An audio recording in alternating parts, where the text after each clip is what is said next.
Good afternoon to staff and students and welcome to today's assembly. Before we begin, I would like to respectfully acknowledge the Southern Yamaji people who are the traditional owners and first people of the land on which we stand, the Nanagarbi, Villeneuve, and Mabu. I would like to pay my respects to elders past, present and future, for they hold the memories, the traditions, the culture and hopes of the Southern Yamaji people. In today's assembly, we will discuss and reflect on the impact of COVID-19. COVID-19 is a respiratory illness caused by a virus and has been declared as a pandemic by the World Health Organization.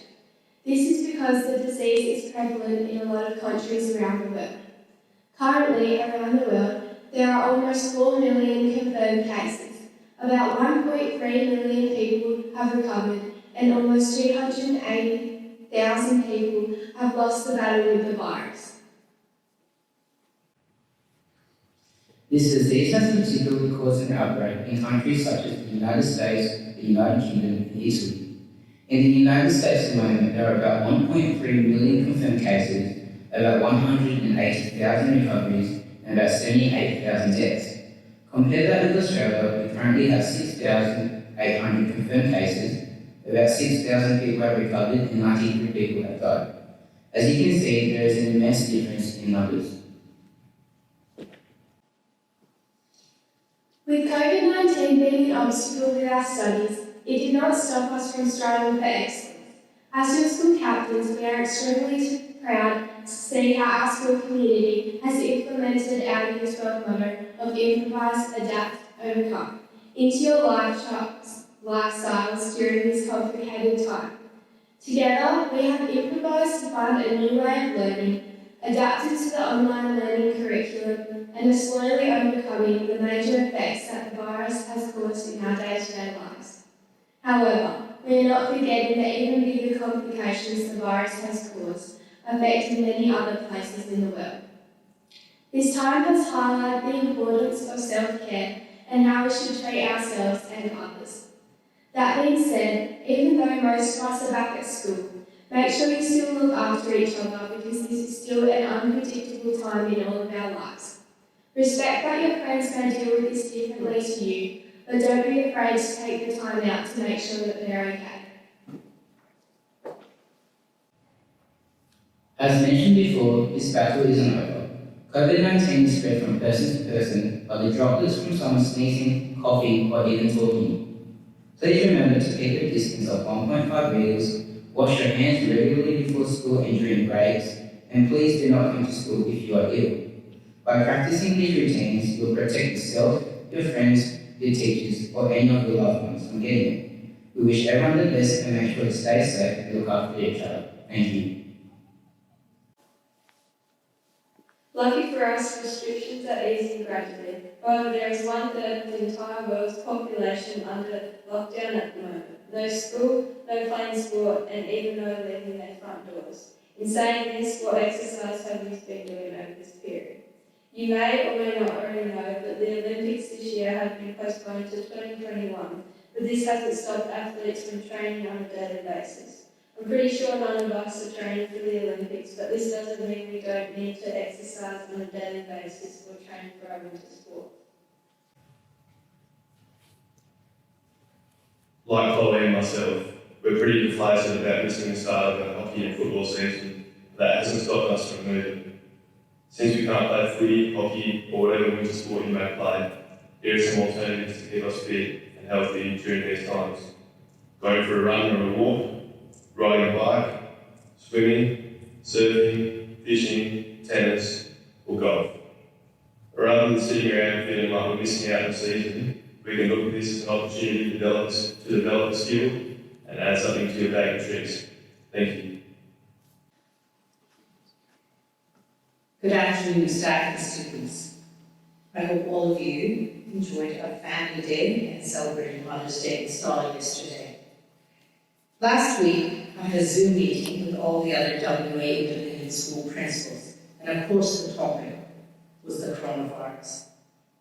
It was interesting for me to listen to how all of them felt, and surely it's been far worse in person for them than it has up here in Geraldton. For the last 2 months, as a principal, my life has been dominated by the coronavirus. It has been difficult navigating through something that is changing so rapidly. There were times where I would spend half the day writing a letter to your parents with information, and an hour after I sent the letter out, the information had changed again and was inaccurate. It has also been difficult knowing who to believe, because even the federal and state governments were not always on the same page.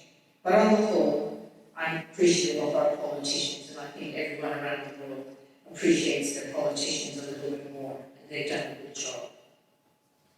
I've been impressed by the kindness of people during this time. I was a bit disappointed that Geraldton is still not open to going to Perth, and I heard the new regulations yesterday. But the women in our admin area, the lovely office ladies that a lot of you see, were so kind to me yesterday, and I was amazed when a huge bunch of flowers arrived to wish me Mother's Day as they knew I was cut off from my own children. However, this is a small sacrifice I am making compared to what other people are sacrificing at school. This virus has put an extra workload on our staff at school. First, they had to quickly manage going online teaching, an unfamiliar territory. It was a bit strange talking to a laptop where you couldn't actually read the body language, and it was very different to face-to-face teaching. We thought we were going to have another whole term of it, and then suddenly we're back to face-to-face teaching. But there's still some students, for valid reasons, that are learning remotely, so our staff have to adapt to teaching face-to-face, as well as catering for the students who are learning at home. They have to pick up extra duties to handle the drop-offs, the pickups, and all the hand washing. So I'm giving a big shout out to your teachers, who have been absolutely fantastic and haven't complained once through this time. I thank them again for their goodwill. I have no idea if there will be a second wave, but we mustn't become complacent and feel like we live in a bubble. The UK and US are Western countries, really, and there's been over 30,000 deaths in the UK alone and over 80,000 in the US. So we mustn't ever feel that we're untouchable. So please, I thank you for washing your hands, because that is helping the staff. It's making the staff feel more comfortable at school. Some news for next week, I will reopen the canteen. Okay, but again, be respectful when you go into purchase your food. You can online order, which means it'll be ready for you and it'll make it quicker for you when you're in there. But I know that some of you like to do the window shopping. But please make sure we observe the numbers during it. It's honestly great to have you back at school. It still feels a bit funny not being able to hold normal school events. I'm looking forward to excursions and camps being opened up by the government so we can start implementing and organising some of those for you. Thank you from the bottom of my heart for washing your hands 4 times a day. I know it's a big ask, but you're doing it to help not only your parents, your grandparents, but the staff at school who feel a lot more comfortable with you doing that.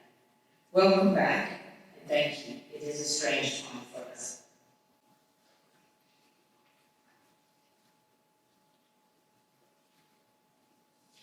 Dear Lord, we pray that your healing hands bring relief to those who suffer around the world.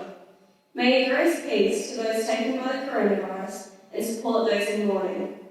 May you aid those who have lost their jobs and comfort those who have been cut off from loved ones. Guide us to work together to contain this pandemic and bless the scientists with your support so that we may quickly find a cure. May you give wisdom to leaders around the globe so they can make wise decisions and keep your people safe.